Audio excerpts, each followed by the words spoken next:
Hi, it's me JD and welcome back to my channel. In this video, I will be showing you some quick and easy ombre stamping techniques for your handmade cards. The reason I love ombre stamping is because if you're anything like me where you can't choose just one color, then you choose them all! So sit back, subscribe, and let's get to stamping.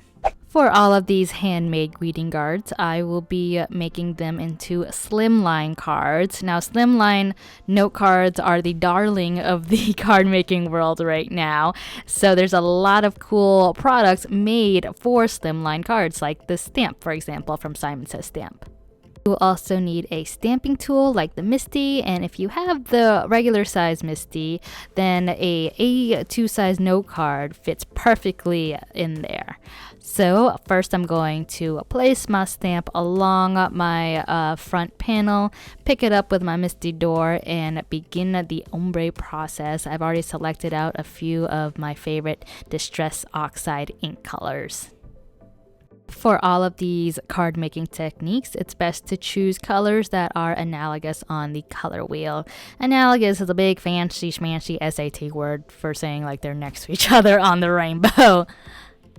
If you choose colors like these, it's much easier to get a blend between colors, so you really get that seamless look between them, you know? And you decrease the chances of getting any like muddy effects. So for this example, I have a lime green and a turquoise in there. I'm gonna just go back and blend up between those two on to my actual stamp using those ink pads, and you see how they made that pretty green shade in between. So I'll do the same. I'll ink part of the stamp. I'm not even using like masking tape. I'm just letting the colors blend together on the stamp and on the front card panel. And this is a great technique for using up your colored ink pads. While you've got those ink pads out, let's do some stamping resist. For this, you'll need some Versamark ink, and I'm just putting that onto my stamp. I never even removed the stamp from my MISTI. I just left it in there after I cleaned it off. And then I'll press it down on a new card panel firmly. Then while the ink is still sticky, I'm going to pour some white embossing powder. You can also use clear embossing powder. It just really depends on you, what you want the resist to be. So in my case, I wanted white. I wanted a bright white, which is why I'm using white embossing powder. I'll dust off all the excess there. And then when my heat tool is nice and hot, I'm going to melt that powder down.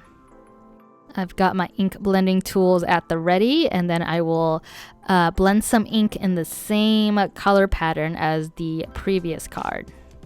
Now it looks like I'm getting ink on my congratulations sentiment, but I'm really not. From where I stamped with the Versamark ink and heat emboss, it's actually resisting all of this ink blending. I'm just gonna take a paper towel and just buff that ink off, and it comes right off.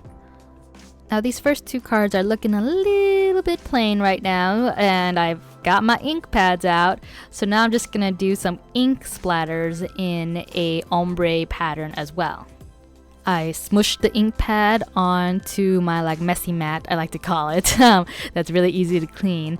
And then I spritz it with water, and then I just take a paintbrush, a clean paintbrush, and I pick some of that ink up and then just splatter it off of a stamping block.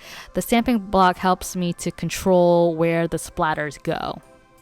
These ink splatters are a great way to add some interest to your card, and low-key a great way to hide any smudges. I'll set these Slimline cards aside to dry while I start to work on the next couple of cards.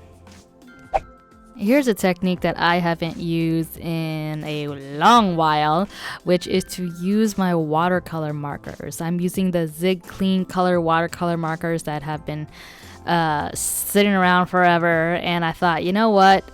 Today is a day to use them because I haven't, and they look sad. I feel like some of my craft supplies are like the toys from Toy Story, where if I don't use them, that they get sad. Like when I'm not watching, they come to life and they feel sad because I'm not using them. Anyway, moving on from my delusions, I'm using these same same kind of technique I did with the ombre stamping with the markers. I just scribble on the stamp and stamp it on my note card and then rinse and repeat. But make sure to clean this marker off your stamp because it will stain. Heat embossing your sentiment and image will not only resist inks, they will also resist markers, which is what I'm going to use now since my markers are already out. And I'm scribbling some onto my messy mat and I spritz some water on it, and I was hoping to do some ink smooshing, but my first color is just entirely too light. Like, it's not, you can barely see it. So I'm like, yeah, you know, it might be time to abandon ship. So I decided to go in a different direction. I'll still leave my messy mat out, and I'm going to actually put the marker directly to paper and start coloring. The colors are much more vivid this way, and the result is very like artsy looking. But I still want to do some ink smooshing. I don't know, I wanted to get messier. So I decided to try the ink smooshing with some of the darker colors than that lime green, that citrusy green.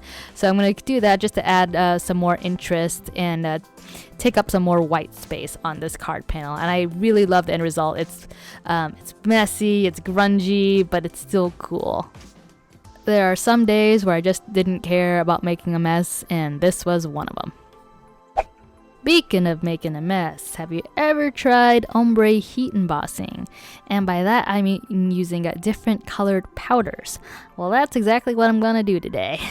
I'm using my stamp still in my MISTI, and I stamped it with some Versamark ink, stamped it onto my front panel, and now it's time to pour some powders on. Before pouring anything, I'm going to put down a piece of scratch paper to catch all of this excess powder. And then I'll just start pouring the powders on one by one. Now, do you really need a huge collection of embossing powders? Not necessarily. You know, you could always just ink it with your regular ink pads and then just heat emboss it with clear embossing powder. You'll still get like a similar result. But what can I say? I am a craft collector. I can't use craft hoarder anymore because that makes me sound really crazy. Crazier than I am. So I'm going to go with craft collector, and that means I've got, you know, quite a selection of embossing powders. I did buy them secondhand though to save money. Once I've got that embossing powder spread on there as evenly as possible, I poured it onto my scratch paper, but as you can see, I poured it to where it still kept its color separation. I'm just going to quickly dust off the excess on my card panel. And that's because I didn't want to let this powder go to waste. So I'm just going to ink up this spare card panel with some more Versamark ink, and then I'm going to pour that powder on there just to see if there's any other way to use it. I think my original thought was that I could cover an entire panel out of this embossing powder and then just like die cut a sentiment from it, but it didn't quite work that way. As much as I'm trying to get as much of this powder on there, it's a little uneven, but I'll make it work. I'll make it work somehow. Anyway, I'm going to go back and melt this powder down on my actual card panel. You can see I'm getting a nice gradient of color with all of these different embossing powder colors.